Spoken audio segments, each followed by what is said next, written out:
ये लड़का रवि इतना शक्तिशाली था कि इसे रेनू भी हरा नहीं पाई थी, तो फिर मैं इससे कैसे लड़ पाऊंगा। अगर मैं कह रहा हूं तो तुम जीतोगे ही।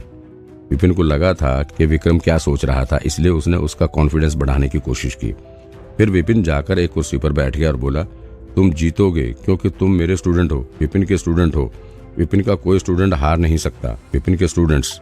विपिन की ये बातें सुनकर रवि को फिर एक बार हंसी आ गई। विपिन सर का नाम फेमस तो बहुत था, लगभग उतना ही जितना विवेक शर्मा सर का था, लेकिन दुख की बात यह थी कि वो बेस्ट के लिए नहीं बल्कि बेकार होने के लिए फेमस था। मुझे शायद दूसरे किसी टीचर के स्टूडेंट्स को हराने में थोड़ी सी मुश्किल होती है, लेकिन तुम्हारे, रवि ने चिढ़ते हुए सोचा। जब वो हंस रहा था तो विक्रम उसकी तरफ देखकर आग बबूला हो गया और उसका चेहरा ऐसे दिखने लगा जैसे वो अभी रवि को जिंदा काट देना चाहता हो। विपिन सर के इतने महान टैलेंट के बावजूद कोई उनका मजाक उड़ाए, विक्रम ऐसा होने नहीं देगा। विपिन सर का स्टूडेंट होने के नाते ये उसका फर्ज था कि हर कोई उसके टीचर की इज्जत करे। अगर उसे आज मरना भी पड़ा तो भी वो आखिरी सांस तक कोशिश करेगा कि विपिन सर का मजाक उड़ाने वाले को सबक मिले। ऐसा सोचकर उसके मन का सारा डर उड़ गया। वो आगे बढ़ा और रवि पर हमला करने लगा। उसे तेजी से वार करते देख विपिन ने एक बार फिर से विक्रम को हाथ दिखाकर रोका। जल्दी मत करो, रवि ने कहा। क्या हुआ? विपिन सर अपनी जबान से पीछे हट रहे हैं। मैं जबान से पीछे नहीं हटूंगा, विपिन ने सिर हिलाकर कहा। तुम कुछ ज्यादा ही सोच रहे हो, विक्रम तुमसे ज्यादा अच्छा लड़ाकू है और अगर उसने तुम्हें मार दिया तो ये हादसा मैं स्कूल वालों को कैसे बताऊंगा। मेरी इमेज के लिए किसी स्टूडेंट का मारा जाना अच्छा नहीं रहेगा। एक काम करता हूँ विक्रम, यहाँ आओ, मैं तुम्हें 3 बेसिक पंच सिखा देता हूँ। इन 3 मूव में से ही तुम इसे हरा दोगे। 3 बेसिक पंच? विक्रम और बाकी बच्चे हैरान थे और थोड़े उलझे हुए भी। उन्हें समझ नहीं आ रहा था कि विपिन क्या करने की कोशिश कर रहा था। लास्ट मिनट में अब सीखेंगे ये, कुछ ज्यादा ही देर नहीं हो गई सीखने सिखाने में। रवि को उनकी बेवकूफ़ी पर हैरानी हो रही थी। ये कैसा मजाक था? हर एक मूव को सीखने के लिए कई घंटे प्रैक्टिस करनी पड़ती थी, दिन रात मेहनत करनी पड़ती थी, तब जाकर उसमें एक्सपर्ट बन सकते थे। लास्ट मिनट में कुछ मूव सिखाकर ये कौन सा मुझसे जीत जाएंगे। सपने से बाहर आओ तुम विपिन। टीचर, विक्रम के दिमाग में भी ऐसे ही ख्याल आ रहे थे, फिर भी वो हिचकिचाते हुए आगे आया। उसकी हिचकिचाहट उसके चेहरे पर साफ नजर आ रही थी। विक्रम को विपिन की ये हरकतें वाकई समझ नहीं आ रही थी। उसे लगा था कि विपिन सर उनकी मदद करना चाहते थे, लेकिन विक्रम को रवि से लड़ने के लिए भेजकर उल्टा उन्हीं को शर्मिंदा होना पड़ेगा। विक्रम का रवि से हार जाना तो तय था। रोहन ने अपनी आंखों से देखा था। इच्छा जांच में हुई घटनाएं वो अभी तक भूला नहीं था। उसने देख लिया था कि विपिन सर क्या कर सकते थे और उसे उन पर पूरा भरोसा था। उसने विक्रम से कहा, विक्रम अपने टीचर पर भरोसा रखो। अगर उन्होंने कुछ कहा है तो कुछ सोच समझ कर ही कहा होगा। विपिन सर किसी को सिर्फ 10 मिनट में अगले लेवल पर पहुंचा सकते थे, जबकि वही काम करने के लिए किसी दूसरे टीचर को आधा साल लग जाता है।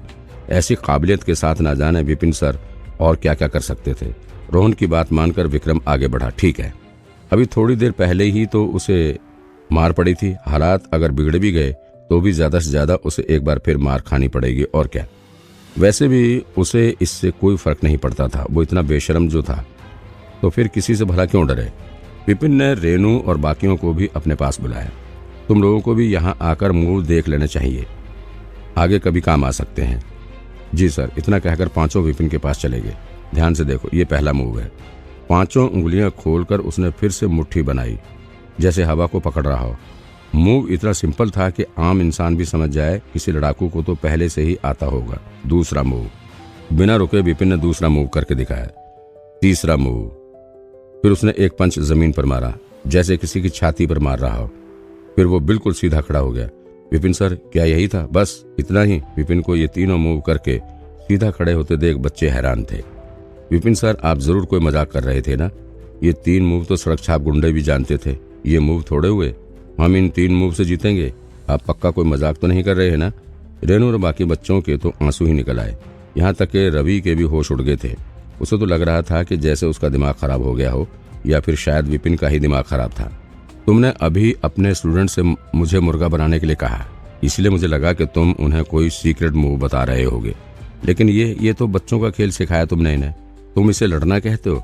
ऊपर से जब तुम उन्हें सिखा रहे थे तो छिपाने की कोशिश भी नहीं की, मेरे ही सामने बता दिया। ऐसे मूव से तो मुर्दा भी ना मरे। विपिन ने कहा, ये मूव बहुत ही सिंपल थे, इसलिए तुम्हें आ गए होंगे। विक्रम, अगर तुम इन मूव का इस्तेमाल करोगे तो इस लड़के को हराना मुश्किल नहीं होगा।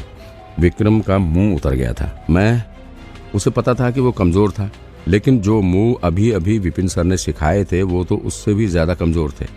वो तो इन मूव को किसी भी लड़ाई में इस्तेमाल ना करे, क्योंकि ये थे ही इतने बेकार मूव। अगर ऐसे लड़ूंगा तो मुझसे कुत्ता भी नहीं हारेगा, फिर मैं एक लड़ाकू को कैसे हरा पाऊंगा। विपिन ने विक्रम से फिर कहा, जाओ। जी सर। इतना कहकर वो आगे बढ़ने लगा। उसकी चाल ऐसी थी जैसे कोई सिपाही बहादुरी दिखाकर अपनी मौत की तरफ जा रहा हो। विक्रम रवि के सामने आकर खड़ा होगा और बोला, चलो शुरू करते हैं। रवि ने विक्रम की तरफ ऐसे देखा जैसे वो किसी बेवकूफ को देख रहा हो। फिर बोला, क्या तुम पक्का मुझसे लड़ना चाहते हो? पागल टीचर और उसके ही पागल स्टूडेंट्स। अगर उन 3 सड़क छाप मुंह से मेरे जैसे इंसान हारने लगे तो फिर मेरे जैसे जीनियस को तो खुद ही मर जाना चाहिए। सामने वाले को अनसुना करके विक्रम, जो पहले से ही पिटने के लिए तैयार था, जोर से चिल्लाया और तेजी से वार करने के लिए बढ़ा। उसके मुंह में कोई समझ और स्किल नहीं थी। जिस तरह से वो लड़ रहा था उसमें और सड़क पर गुंडों के लड़ने में कोई फर्क नहीं था। उसने विपिन के सिखाए हुए एक भी मूव का इस्तेमाल नहीं किया। उसे लगता था कि अगर उसे आखिर में पिटना ही था तो कम से कम वो बेवकूफ तो ना नजर आए। लगता है तुम्हारी मरने की ज्यादा ही इच्छा है, गुस्से से रवि चिल्लाया। उसने एक कदम पीछे लेकर विक्रम के वार से खुद को बचा लिया और दूसरे हाथ से उसे धक्का दे दिया। विक्रम उड़कर दूर गिर पड़ा, लेकिन मोटा होने की वजह से उसे कोई दर्द नहीं हुआ। वो फौरन खड़ा हुआ और फिर से रवि को मारने के लिए आगे दौड़ा। उसे लड़ाई टेक्निक की प्रैक्टिस करते हुए ज्यादा टाइम नहीं हुआ था। उसे टाइम ही नहीं मिला था कि वो सीखे हुए मूव को समझे या फिर उसकी प्रैक्टिस करे। इसलिए वो अपनी पहली वाली टेक्निक का ही इस्तेमाल कर रहा था। वो उसे बचपन से ही आती थी।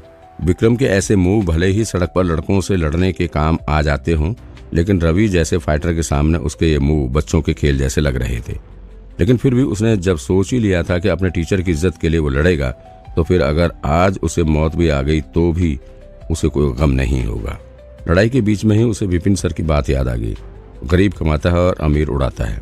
जब तक गरीब के पास किताब थी तब तक उसकी हालत जैसी भी हो वो पढ़ सकता था। कई तो सिर्फ पढ़ाई के लिए अमीरों के घर के बाहर बैठते थे।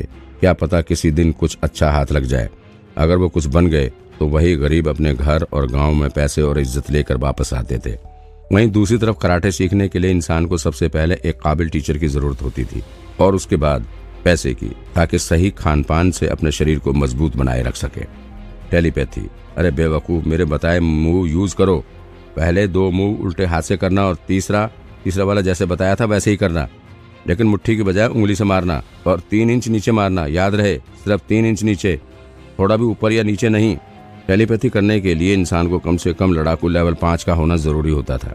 विपिन सर की टेलीपैथी से विक्रम के दिमाग में एक झटका लगा और उसे इतने दूर होने पर भी विपिन सर की आवाज साफ सुनाई दे रही थी। किसी और को पता भी नहीं चला और उसे विपिन सर की मदद भी मिल गई। विक्रम को लगा कि उसे इस बार विपिन सर पर भरोसा कर लेना चाहिए। एक बार करके देख ही लेता हूँ, अब जैसी हालत है उससे बुरा और क्या होगा। ऐसे सोचकर विक्रम ने डिसीजन लेने के लिए ज्यादा टाइम नहीं लगाया। उसे ऐसा कर ही लेना चाहिए। वैसे भी उसके पास और कोई तरकीब तो थी नहीं इस हालत से निपटने के लिए। इसलिए बिना कोई हिचकिचाहट के उसने वैसे ही करना शुरू किया जैसा उसे विपिन ने कहा। विपिन के बताए मूव उल्टे हाथ से करना उसके लिए आसान था। जब उसने उल्टे हाथ का इस्तेमाल करके विपिन के बताए मूव किए तो रवि अचानक से हुए इस फेरबदल के कारण हैरान था और बचने के लिए वो एक कदम पीछे हट गया और फिर एक पंच विक्रम को मारने की कोशिश की। लेकिन इससे पहले कि विक्रम को उसका पंच लगता, विपिन ने दूसरा मूव भी उल्टे पैर के साथ किया और वो बड़ी ही आसानी से रवि के पंच से बच गया। अरे मैं समझ गया, ये मूव को उल्टी तरफ से कर रहा है। रवि को फौरन समझ आ गया कि क्या हो रहा था, इसलिए उसने जल्दी से अपने हाथ पीछे करके अपना चेहरा ढकने की कोशिश की। विपिन ने जैसा बताया था उस हिसाब से तीसरा मूव एक पंच था जो छाती पर लगना था, और क्योंकि वो सारे मूव उल्टे कर रहा था इसका मतलब ये हुआ कि ये मूव अब छाती की बजाय उसके चेहरे पर लगेगा। और वैसे भी विपिन ने विक्रम को यही तो कहा था कि मार मार के रवि को मुर्गा बना दे। उसने तेजी से अपना चेहरा ढक लिया, लेकिन उसकी बदकिस्मती देखो, विक्रम ने तीसरा मूव उल्टा किया ही नहीं और उसने पंच उसकी छाती पर ही मारा, लेकिन बताई गई जगह से 3 इंच नीचे। इससे पहले कि वो कुछ भी कर पाता या खुद को बचा पाता, उसे जोर से कमर में दर्द होने लगा और उसका पूरा शरीर नम हो गया। ऐसा लग रहा था जैसे उसे दौरे पड़ रहे हों। अरे नहीं, उसने मेरी कमजोर जगह पर मार दिया। लेकिन कैसे? उसे कैसे पता चला कि मेरी कमजोरी कहाँ है?